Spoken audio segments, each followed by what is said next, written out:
हाँ जी, good evening, Ram Ram, नमस्ते। कैसे हैं आप सभी?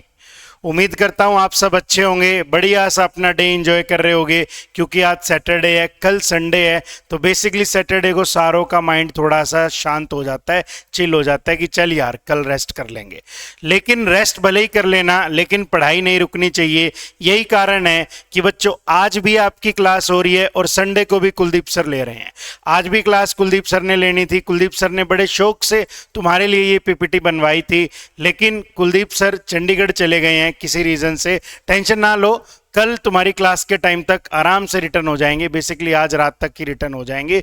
वीजा के काम ज्यादा रहते हैं तो इधर उधर भागना अक्सर सर का लगा रहता है, लेकिन अगेन आपकी प्रैक्टिस ना छूटे इसके लिए आज फिर से आप प्रैक्टिस करने वाले हैं फिलिंग द ब्लैंक्स के क्वेश्चंस की। बच्चों 10 ही क्वेश्चंस हैं, लेकिन मजेदार क्वेश्चंस हैं, बहुत मजेदार क्वेश्चंस हैं और कुछ बहुत अच्छे कॉन्सेप्ट हैं इसके अंदर, फ्रेजल वर्ब के और प्रेपोजिशन के। सच में भाई बहुत अच्छे क्वेश्चन छांटे हैं सर ने, मजा आ गया मेरे को ये पीपीटी देख के आपकी। तो जल्दी से एक बार सेशन को शेयर कर दो, जल्दी से लाइक कर दो, और जो बच्चे न्यू आए हैं वो चैनल को सब्सक्राइब भी कर दो। स्टार्ट करने वाले हैं, 10 क्वेश्चन हैं, ज्यादा लंबा नहीं खींचेंगे, क्विकली खत्म कर लेंगे, क्विकली खत्म कर लेंगे। तो आओ बच्चों जल्दी से स्टार्ट करते हैं जी। गुड इवनिंग, राम राम, नमस्ते सभी को। जल्दी से बच्चों स्टार्ट करते हैं। आपकी स्क्रीन के ऊपर आपका फर्स्ट क्वेश्चन।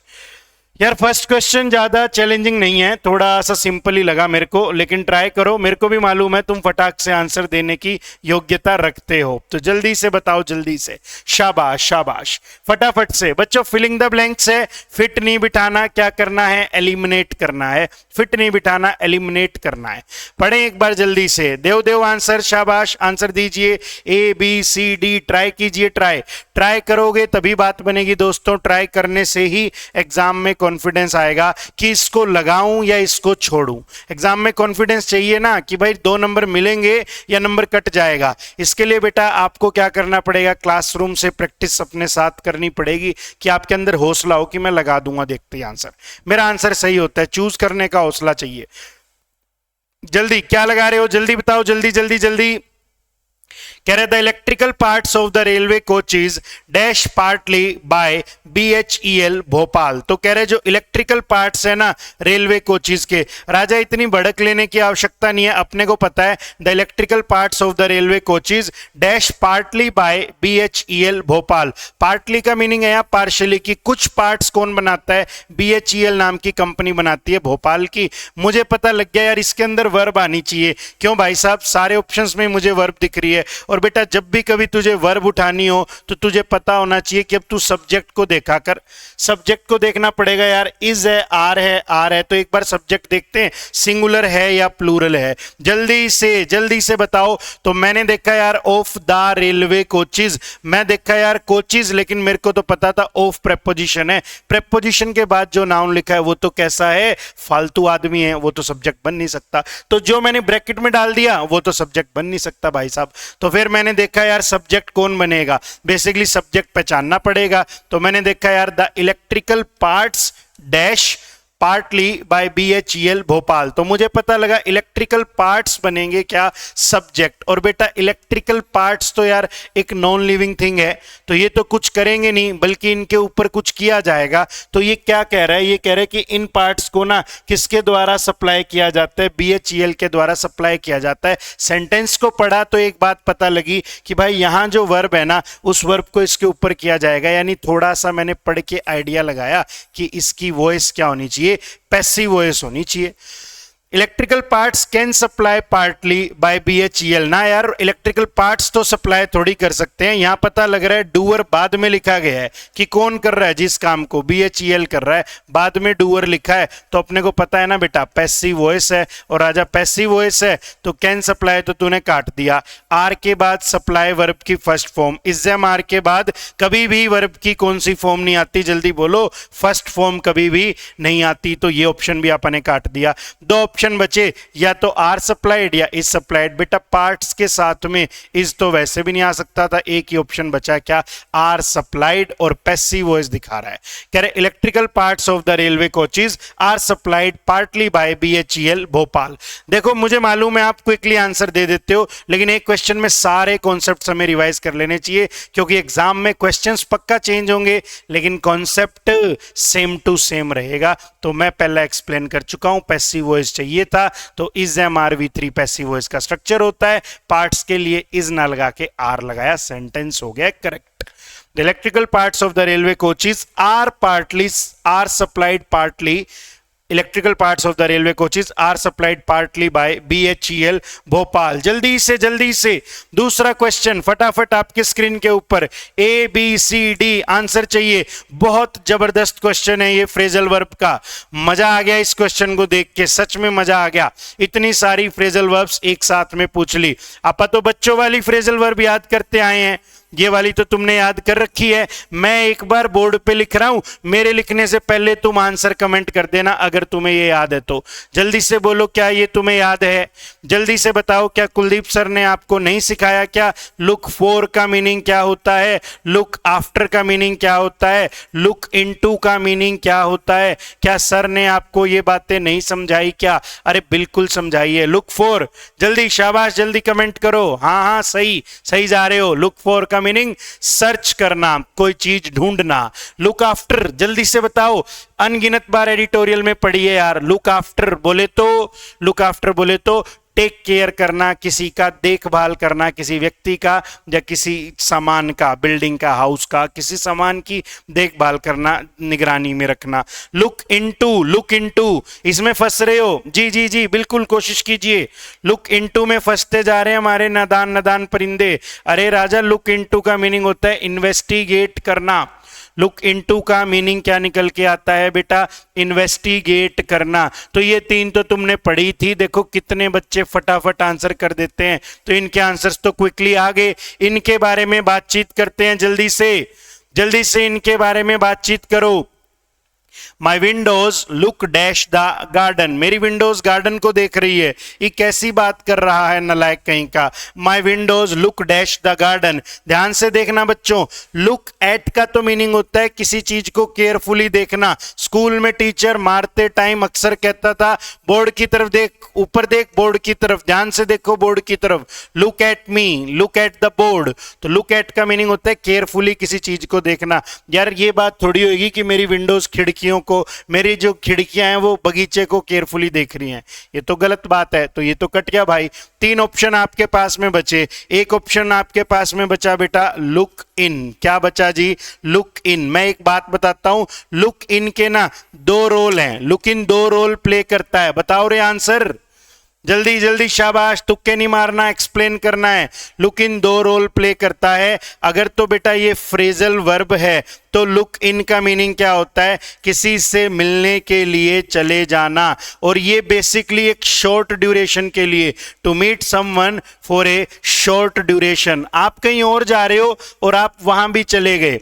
आप राजगुरु मार्केट जा रहे हो किसी काम से, राजगुरु मार्केट में ही दोस्त का घर है, तो तुमने कहा यार 10 मिनट इससे भी मिल लेते हैं। अगर ऐसा कॉन्टेक्स्ट है ना तो लुक इन होता है। तो क्या होता है जी? लुक इन होता है अगर लुक इन फ्रेजल वर्ब है तो। और बेटा अगर लुक इन नाउन है ना तो भी एक मीनिंग कन्वे करती है। मैंने कहा था ना बहुत अच्छा कॉन्सेप्ट है फ्रेजल वर्ब का, यही वाला तो था नलायकों।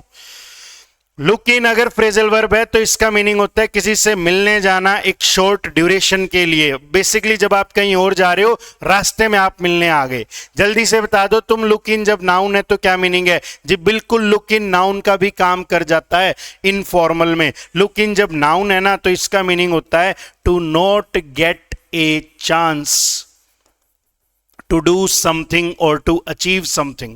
To not get a chance to do something or to achieve something.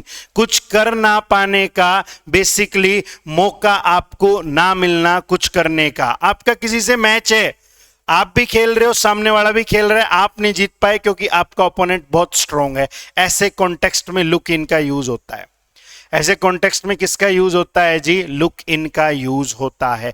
Look in दो तरीकों से यूज है। फ्रेजल वर्ब है तो इसका मीनिंग है किसी से मिलने चले जाना, जब आप पर्टिकुलरली कहीं और जा रहे हो तो शॉर्ट टाइम निकाल के 10 15 20 मिनट आधा घंटा किसी और से मिलने के लिए चले गए। भाई साहब आप हिसार से दिल्ली जा रहे हैं किसी काम से, दिल्ली में कोई रिश्तेदार भी रहता है, 20 मिनट उससे भी मिल लिए, वो लुक इन है। और अगर लुक इन नाउन है तो इसका मीनिंग होता है कुछ करने का, कोई चीज अचीव करने का अवसर ही ना मिल पाना, है ना, क्योंकि सामने वाला ज्यादा होशियार है। तो मैंने सेंटेंस बनाया, he was so good that I did not get A look in. He was so good that I did not get A look in. वो इतना अच्छा था कि मुझे तो खेलने का क्या नहीं मिला, मौका ही नहीं मिला। तो मैंने ना कुछ फ्रेजल वर्ब्स एक्सप्लेन कर दी। तो यार ऐसी भी कोई बात नहीं हो रही, अगर मैं लुक इन लगाऊं तो यार विंडोज बगीचे से मिलने के लिए थोड़ी जा रही है, लुक इन भी गया भाई। दो ऑप्शन आपके सामने आ गए हैं, एक आ गया है जी लुक अप ऑन, एक आ गया है जी लुक आउट ऑन। तो बेटा यार एक बात समझने की कोशिश करना, लुक अप होता है, लुक अप ऑन कुछ नहीं होता, इसको तो काट दो जी। लुक अप होता है, look up.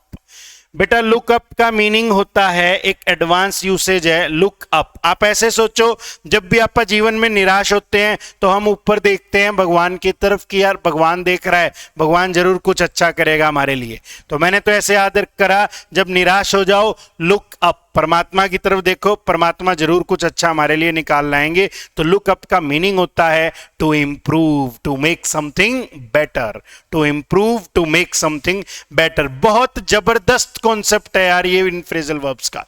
To improve something, to make something better, किसी चीज को इंप्रूव करना राजा, या फिर किसी चीज को क्या बना देना, बेटर बना देना, है ना जी।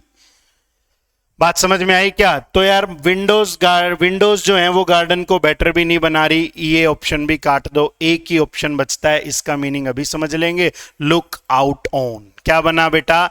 Look out on. अब देखना लुक आउट ऑन का मीनिंग आपको समझाते हैं, बोर्ड तो पूरा भर गया, जल्दी बताओ मीनिंग क्या होता है। तुम बोलते नहीं नलायकों, लुक आउट ऑन क्या लिखा है रे? Look out on. बेटा लुक आउट ऑन का मीनिंग होता है to be oriented in a particular direction, किसी एक दिशा की तरफ होना, है ना। बिल्डिंग का, ऑफिस का, मेरे ऑफिस के सामने ये है, मेरी बिल्डिंग के सामने ये है, तो एक पर्टिकुलर डायरेक्शन की तरफ ओरिएंटेशन दिखाना हो, किसी चीज की तरफ ओरिएंटेशन दिखाना हो, तो आप यूज किसका करते हैं? लुक आउट ऑन का यूज करते हैं। तो मैं एक बार यहां पे लिख देता हूं ना आपके लिए, to be oriented, to be oriented in a particular direction, to be oriented in a particular direction। ठीक है राजा, ठीक है। तो बस यही तो बात थी कि जो मेरी विंडोज है ना उनका ओरिएंटेशन किसकी तरफ है? गार्डन की तरफ है। यानी भाई साहब मेरे घर की विंडो से सीधा सीधा क्या दिखता है? गार्डन दिखता है। देखो कितनी सारी फ्रेजल वर्ब रिवाइज होगी यार। मैं जल्दी जल्दी बोलता हूं, देखते हैं तुम जल्दी जल्दी आंसर दे पाते हो या नहीं। मैं फटाफट बोलूंगा, देखेंगे तुम फटाफट आंसर दे पाओगे या नहीं। जल्दी बोलिए। लुक फॉर, मैं बोल दूं क्या? मेरे से पहले लिखना है तुमको। लुक फॉर किसी चीज को ढूंढना, लुक आफ्टर किसी की देखभाल करना, लुक इनटू किसी मामले की जांच करना, इन्वेस्टिगेट करना। लुक इन दो तरीकों से काम करता है, फ्रेजल वर्ब और नाउन। फ्रेजल वर्ब का मीनिंग किसी से मिलने के लिए चले जाना, जब आप कहीं और जा रहे हो। और अगर नाउन है तो कुछ करने का अवसर ना मिल पाना, कुछ अचीव करने की अपॉर्चुनिटी ही ना मिल पाना, ये मीनिंग है। लुक अप, निराश हो तो अप, परमात्मा की तरफ देखना है, वो कुछ जरूर भला करेगा। तो लुक अप का मीनिंग क्या हो गया? टू इंप्रूव या टू मेक समथिंग बेटर। और राजा लुक आउट ऑन का मीनिंग, लुक आउट ऑन का मीनिंग होता है किसी एक तरफ क्या होना? ओरिएंटेशन होना। एक होमवर्क देता हूं, क्लास के बाद कमेंट करके बताना लुक आउट का मीनिंग क्या होता है। ये भी एक फ्रेजल वर्ब होती है। लुक बहुत इंपॉर्टेंट है, बहुत फ्रेजल वर्ब्स बनती है। तो मैं आपको एक होमवर्क देता हूं, क्लास के बाद कमेंट करके बताना भैया लुक आउट का मीनिंग क्या होता है। जल्दी से बताना लुक आउट का मीनिंग क्या होता है। अभी नहीं, क्लास के बाद जल्दी से। नेक्स्ट क्वेश्चन फटाफट देखिए राजा, फटाफट देखिए, टाइम लगा दिया तुमने वो समझने में, जल्दी जल्दी। I have made a rough dash of the report. बेटा रिपोर्ट को अक्सर क्या किया जाता है? ड्राफ्ट ही किया जाता है। नलायक को वैसे भी कोलोकेशन थी, कुछ नहीं पकड़ पाते तो। I have made a rough dash of the report. पहले देखते हैं ड्राफ्ट। यार ऐसा कोई वर्ड नहीं है, इसको क्या कर दो जी, हटा दो, ऐसा कोई भी वर्ड नहीं है। एक वर्ड आपने क्या लिखा है जी, ड्रॉट। एक वर्ड आपने पढ़ा ड्रॉट, इसका मीनिंग होता है सूखा पड़ जाना, है ना। तो ऐसी भी कोई बात नहीं हो रही, कोई आपकी रिपोर्ट सूखी नहीं पड़ने वाली। एक बेटा गेम होता है, हमने देखा है कई बार अंग्रेज खेलते हैं, चेस के जैसा ही गेम होता है। ब्लैक और व्हाइट ब्लॉक्स होते हैं, कुछ गिट्टियां होती है, उनसे खेला जाता है। ये उस गेम का नाम है। आप वहां भी पढ़ते हैं, ये नाउन में भी आप ये पढ़ते हैं। और इसकी प्रोनाउंसिएशन है ड्राफ्ट, इसकी भी प्रोनाउंसिएशन ड्राफ्ट ही है, बस थोड़ा सा ए पे स्ट्रेस देना होता है। ये ड्राफ्ट है, ये ड्राफ्ट है, तो प्रोनाउंसिएशन सेम है, लेकिन ये एक काइंड ऑफ गेम होता है। तो ऐसी भी कोई बात नहीं करनी, गेम की बात नहीं है। मैंने ना रिपोर्ट का एक रफ क्या तैयार कर लिया है, ड्राफ्ट तैयार कर लिया। एक बार तुम देख लो, रिपोर्ट के साथ वैसे भी ड्राफ्ट वर्ड को लोकेशन में जाना था, ड्राफ्ट द रिपोर्ट ऐसा अक्सर यूज होता है। जल्दी से आइए नेक्स्ट की तरफ, फटाफट फटाफट। मेरे को पता है देखते ही बता दोगे, बहुत बार ये शब्द तुमने पढ़ा होगा एडिटोरियल में। कुलदीप सर पढ़ाते हैं यार, मेरे को याद है, सर ने मेरे को भी सिखाया था, तो तुमको भी सिखाएंगे ना। The reward was not commensurate dash the work done by us. commensurate का मीनिंग क्या होता है बेटा, V1 वर्ब है। commensurate मीनिंग क्या होता है, जल्दी से आंसर दीजिए। commensurate का मीनिंग क्या होता है, commensurate क्या मीनिंग होता है रे commensurate का, जल्दी बताओ जल्दी बेटा। commensurate का मीनिंग होता है बी इक्वल टू, किसी चीज के बराबर होना, साइज में, है ना, डिग्री में, एक्सटेंट में, यानी किसी चीज के क्या होना, बराबर होना, है ना। तो जैसे कहता हूं, my boss told me that my salary, मैं लिख नहीं रहा, मैं वर्बली बता रहा हूं। तुम्हें लिखना हो तो तुम लिख लेना, और लिख लेना जो पहली दफा इस शब्द को सीखे। तो कमेंसुरेट का मीनिंग होता है किसी चीज के बराबर होना, इक्वल होना, इक्विवेलेंट होना। तो मैंने एग्जांपल बनाया है, my boss told me that my salary would be commensurated with my experience। Boss ने मुझसे कहा कि तेरी सैलरी तेरे एक्सपीरियंस के अकॉर्डिंग ही देंगे हम, टेंशन ना ले। my boss told me that my salary would be commensurated with my experience। तो भाई साहब और क्या चाहिए, आंसर मुंह से बोल रहा हूं। कमेंसुरेट के साथ विद का यूज होता है नलायकों, आंसर मुंह से बोल दिया, अभी तक जवाब नहीं दिया, जल्दी से लिख दो। कमेंसुरेट के साथ किसका यूज होता है, विद का। और क्यों पढ़ते हो यार चक्कर में, कोई नहीं है टक्कर में। कमेंसुरेट के साथ विद प्रेपोजिशन का यूज होता है। तो ये कह रहे हैं कि जो रिवॉर्ड मिला था ना, वो जितना हमने काम किया था उसके अनुसार नहीं मिला था। हमने 2 रुपए का काम किया था, उसने हमको 25 पैसे दिए, और कहता देख दरिया दिल हूं, ले 25 पैसे तेरे हिस्से के, जबकि काम हमारा 2 रुपए का था। तो भाई साहब जो रिवॉर्ड मिला वो हमारे काम के इक्वल नहीं था, हमारा काम उससे कई गुना ज्यादा था। क्या करें भाई, हुआ तो हुआ। नेक्स्ट की तरफ बढ़िए, जल्दी से आंसर चाहिए, जल्दी से। I do not care dash the expense, मेरे को खर्चे से कोई फर्क नहीं पड़ता। I want the party to be a real success.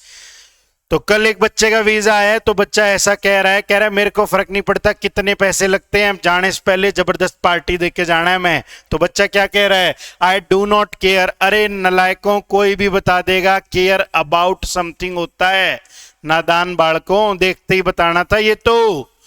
I don't care about the expense, मेरे को खर्चे की कोई भड़क नहीं है। I want the party to be a real success, मुझे खर्चे की कोई भड़क नहीं है, मेरे को पार्टी कैसी चाहिए, रियल सक्सेस चाहिए, रियल सक्सेस चाहिए, यानी पार्टी बढ़िया होनी चाहिए, सक्सेसफुल हो जानी चाहिए। तो केयर अबाउट होता है, केयर अबाउट समथिंग होता है।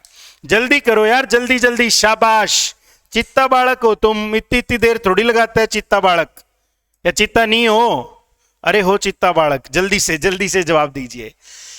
कह रहे विनय क्रिकेट नहीं खेलता, ना खेलने दो भाई, तुम्हारा क्या ले लिया फिर विनय ने। विनय डज नॉट प्ले क्रिकेट, कोई बात नहीं।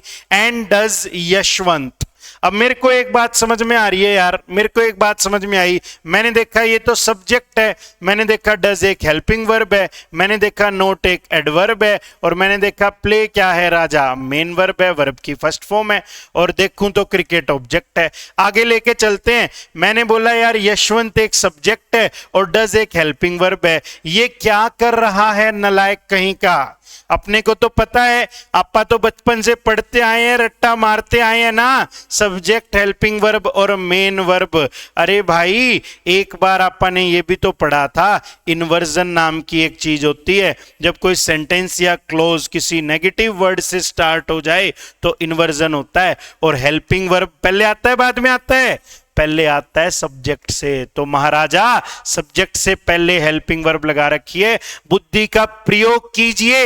एग्जामिनर खुद दिखा रहा है कि भाई साहब मैं तो क्या कर रहा हूं, इन्वर्जन। इसका मीनिंग यहां तो कोई ना कोई कैसा वर्ड चाहिए, नेगेटिव। अब भी टाइम लगना है क्या इस पे? जल्दी बता दो यार। पहले हेल्पिंग वर्ब है, पहले डज हेल्पिंग वर्ब है, फिर यशवंत सब्जेक्ट है, नेगेटिव वर्ड डाल रखा है। क्या अब भी तुम्हें टाइम लग रहा है नादान बालकों? जल्दी बता दो। इन्वर्जन हो रहा है तो यहां एक नेगेटिव वर्ड चाहिए, बता दो कौन सा है नेगेटिव। सो तो रिजल्ट दिखाता है, ऑल्सो कोई चीज के साथ कोई चीज दिखाता है कि ऐसा भी है, ये भी गया। इधर दो में चॉइस देता है। बेटा एक ही तो नेगेटिव वर्ड है, क्यों इतना नादान बनता है? नीदर।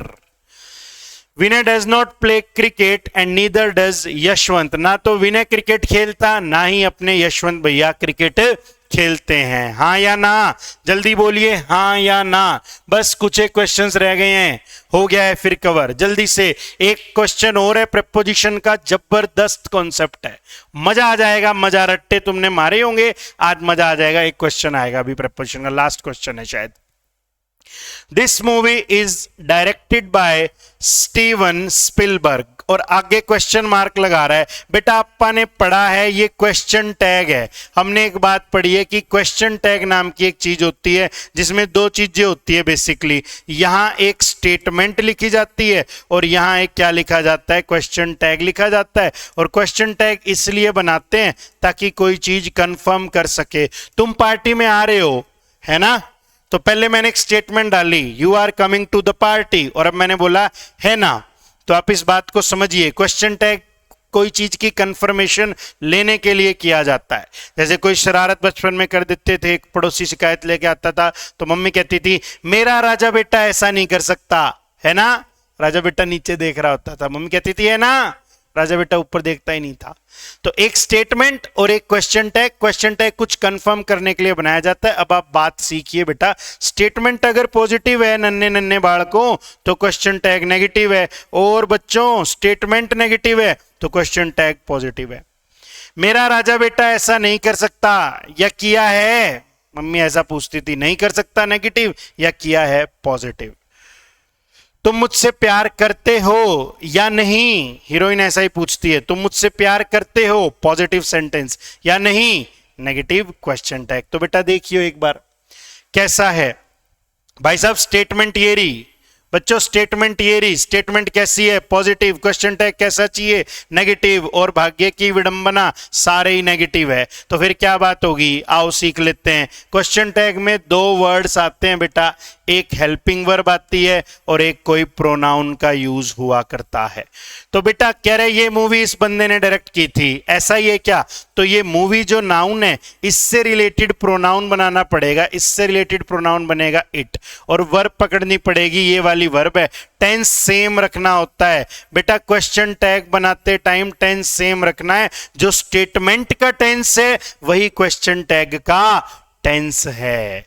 स्टेटमेंट का tense is equal to question tag का टेंस। तो बेटा टेंस तो देखा इज है, हैज कहां से आया रे, कहानी कति नाश कर दी इसने तो। और भाई मूवी के लिए तो इट होना था, ही तो स्टीवन के लिए आना था, लेकिन कंफर्मेशन तो मूवी की लेनी है, इसको भी उड़ा दिया, एक ही ऑप्शन बच गया। This movie is directed by Steven Spielberg, isn't it, isn't it, है ना? ये मूवी किसके द्वारा डायरेक्ट की गई है? स्टीवन के द्वारा। इजंट इट, ये इतना मुश्किल नाम क्यों है? रामफल लिख लो ना। This movie is directed by Ramphal, isn't it. क्या नहीं की क्या रामफल ने? की है भाई, इजंट इट, ये क्वेश्चन टैग है। पढ़ा हुआ होगा, जरूर पढ़ा हुआ होगा। एक क्वेश्चन और, ए यार बच्चों वाला क्वेश्चन डाल रखा है, कैन दे रखा है, कैन बी आर की शॉर्ट फॉर्म है। क्या आर और कैन एक सेंटेंस में आ सकते हैं? नहीं आ सकते, काट दो मोहन प्यारे। चीख चीख के पढ़ाया है हमने, कुलदीप सर ने चीख चीख के याद करवाया है। My, our, your, his, her, its, their के बाद नाउन चाहिए, वर्ब दे रखी है, नहीं आ सकता रे, काट दो, दो ऑप्शन बच गए। बच्चों दो ऑप्शन बच गए, देयर और they can be no excuses, वो नो एक्सक्यूजेज बन सकते हैं। अबे दे थोड़ी, there can be no excuses. कह रहा है बच्चों कोई बहाना नहीं चाहिए, है ना students, there can be no excuses this time students, यानी मेहनत से कोई बहाना नहीं चुराना, है ना।